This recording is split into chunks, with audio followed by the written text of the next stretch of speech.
l'as aimé plus que toi-même. Mesdames et messieurs, Dieu a plus d'ambition qu'au projet de vous-même, les amis.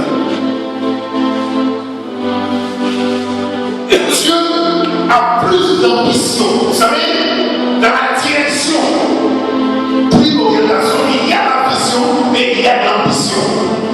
L'ambition est le plan de l'homme, la vision est le plan dévoilé de Dieu par révélation que nous pourrons avoir le savoir.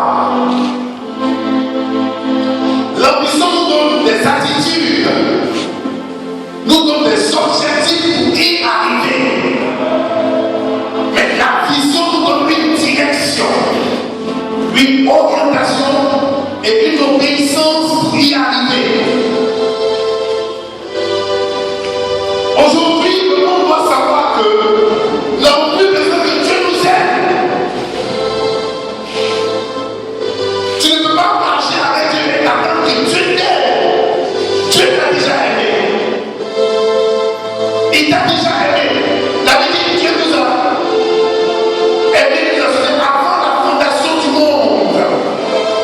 Et le livre des gens et le livre des évangiles, écoutez, les évangiles nous parlent de la vie de Jésus, mais les épîtres nous expliquent sa vie.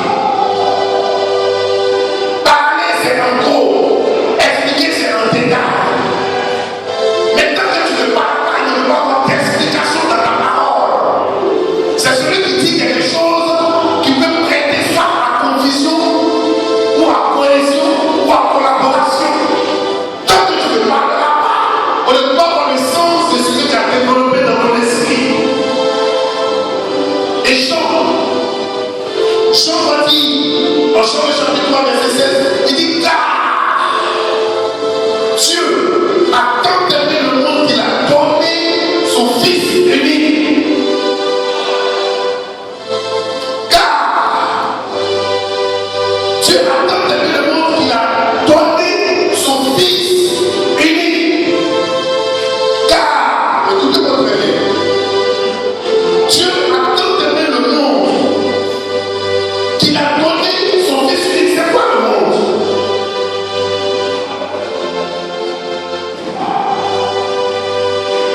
C'est l'environnement dans lequel les hommes, les animaux, le végétal se trouvent.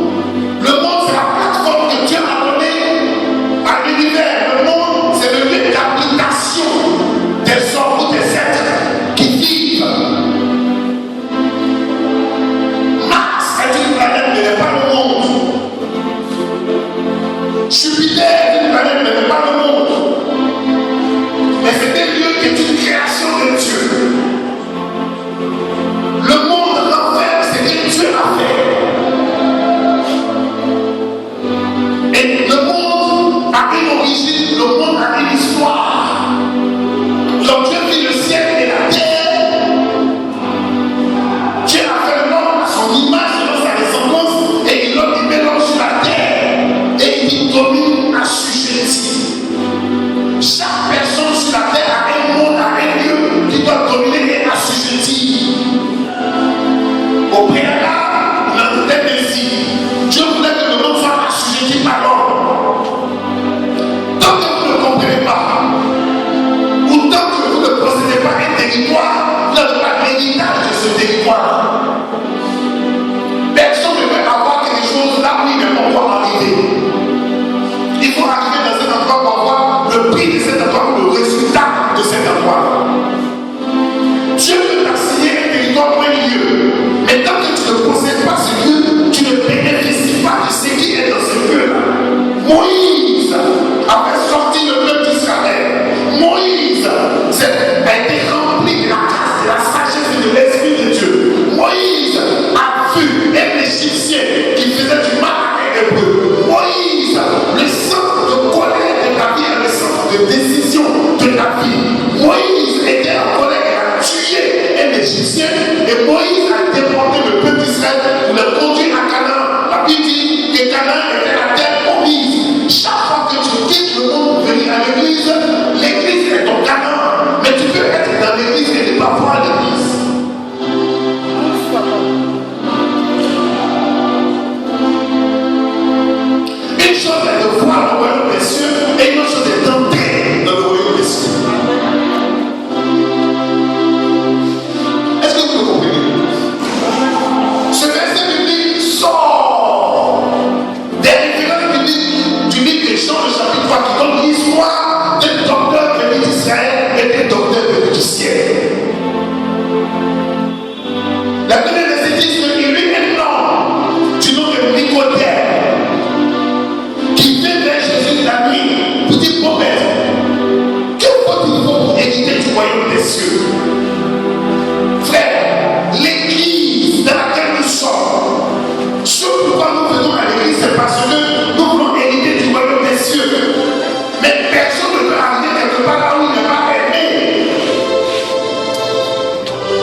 faut que tu naisses de nouveau. Nicodème dit comment un homme qui est venu naître de nouveau. Jésus dit c'est qu'est la chair et c'est qu'est l'esprit. Et suite à cette discussion, à cette échange, il dit car Dieu a tant aimé le monde et il a donné son Fils unique. Dieu nous a déjà aimés. Dieu nous a déjà aimés. Parce qu'il a donné ce qu'il a de plus cher. Dieu n'a pas aimé les choses dans le monde, mais il a aimé le monde. Le monde renferme la création. La Bible est claire. Dieu a aimé le monde et il a donné son Fils unique. Pourquoi? Pourquoi Dieu ne peut pas dire lui-même?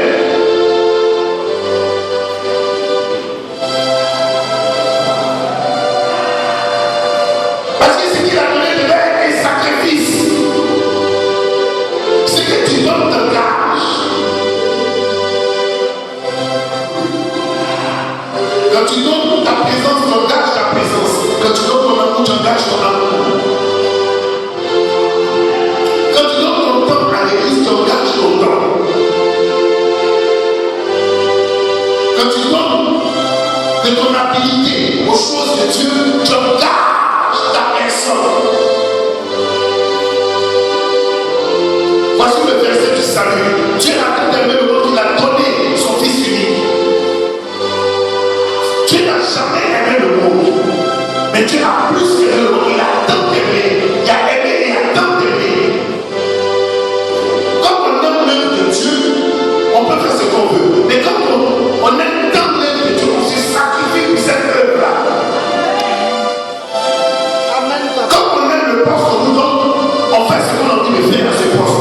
Mais quand on aime tant un poste qu'on nous a donné, on se sacrifie pour le poste qu'on nous a donné. Pourquoi? Parce que quand Dieu te donne quelque chose, il veut t'identifier. Ce qui sort de la main de Dieu reste les empreintes de Dieu. Ce qui sort de la bouche de Dieu libère la prophétie de Dieu. Ce que Dieu touche, c'est une marque déposée. Ce que Dieu dit, ça ne règle pas à lui, ça va accomplir son effet. Quand Dieu va bénir une personne, Dieu responsabilise cette personne-là. Dieu n'est pas responsable de personne qui est responsable. Dieu ne te bénira pas s'il ne trouve pas dans ta vie une communion avec lui. Un point de référence. Le monde était dans le désarroi. Le monde était dans une incompréhension. Dieu dit, je ne peux pas laisser ce monde dans ça parce que c'est moi qui l'ai fait. Personne ne peut garder ce qu'il a construit. Personne ne peut détruire ce qu'il aime. Personne ne peut détruire ce qu'il aime. Même lui, on a commencé à 3, on a devenu 300, 400. Mais si on recommence à 10, on peut devenir 1000.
Je suis en train de préparer un message capitaine. Attention, chien méchant.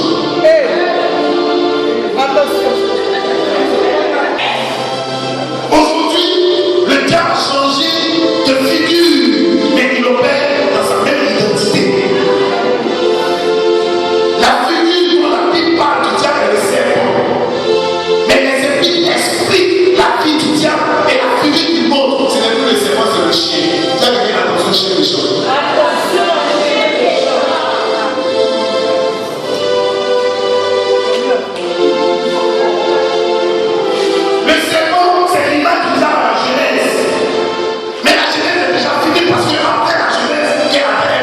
Jésus-Christ est venu pour nous rétablir dans l'ordre et la royauté de Christ, de Dieu. Mais le diable a employé une autre figure.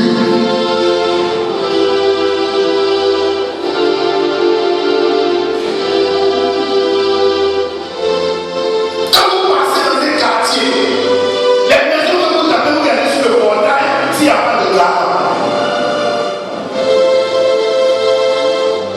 Il y a des maisons que la clôture est électrifiée. Et il y a des personnes après le clôture, il y a une pancarte qui dit attention, chien méchant. Philippiens chapitre 3, verset 2.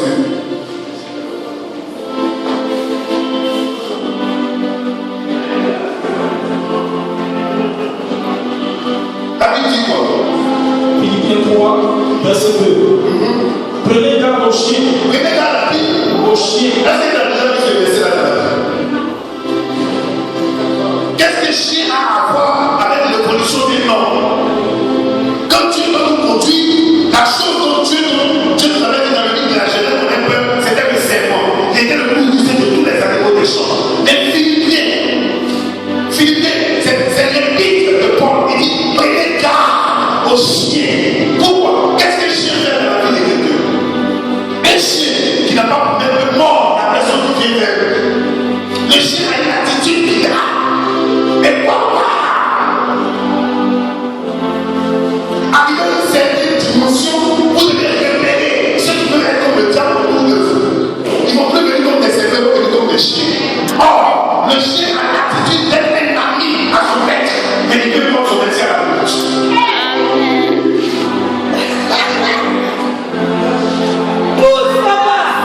Il dit prenez garde au chien. Pourquoi? Parce que le chien, tant qu'il n'est pas blessé,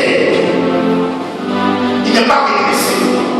Et le chien, même si tu l'as acheté à grand prix, si tu n'as pas blessé, il peut te faire du mal. Mais le compagnon de l'homme, c'est le chien. Alors, le diable ne va plus prendre l'image du serpent que l'homme ait adopté le serpent ou apprendre le serpent pour le mettre sur lui, mais il va prendre le chien. Et Paul va dire, prenez garde au chien. Pourquoi?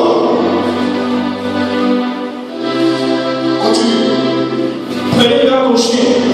Prenez garde aux mauvais ouvriers. Prenez garde aux mauvais ouvriers, ça veut dire quoi? La Bible dit qu'il y a beaucoup d'ouvriers. La moisson est grande, mais il y a peu d'ouvriers. C'est-à-dire que dans le peu d'ouvriers là, il y a des personnes qui ont l'attitude de chien. Tout le monde est serviteur de Dieu, mais tout le monde ne prêche pas l'évangile. Lorsque vous voyez sur un portail, attention chien méchant, vous soyez dans l'entrée. Vous ne rentrez pas comme ça. Mais c'est peu parce que le chien est détaché. Ça veut dire quoi? Ça veut dire que quand nous venons dans la présence de Dieu, nous devons avoir l'attitude de Christ qui n'aime pas en nous brutalement et qui se tire à la porte de notre cœur pour frapper. Il y a une attitude pour intégrer l'église. Il y a une attitude pour être intégré dans l'église afin que Dieu puisse mettre sa vocation, Dieu puisse mettre sa bénédiction dans notre vie.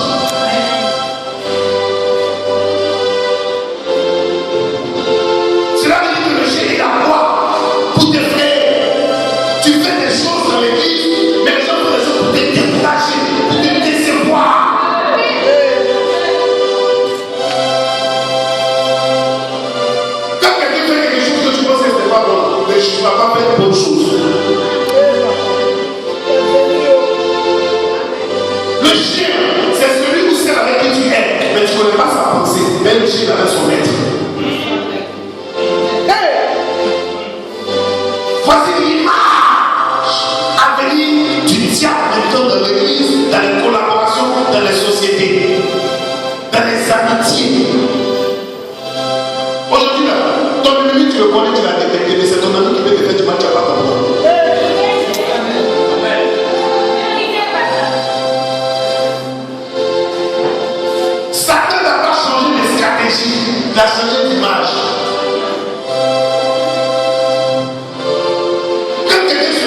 selon Dieu, mais tu es une mauvaise ouvrier.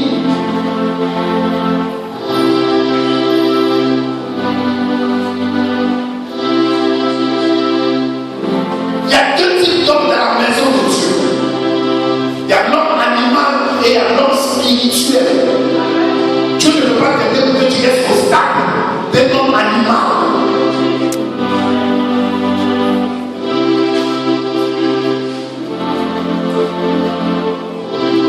Quand on vient à l'église, c'est pour grandir. C'est pas une maturité. C'est pas une maturité spirituelle. C'est pour changer de comportement. C'est pour changer de vie. C'est pour le salut. L'église a un but.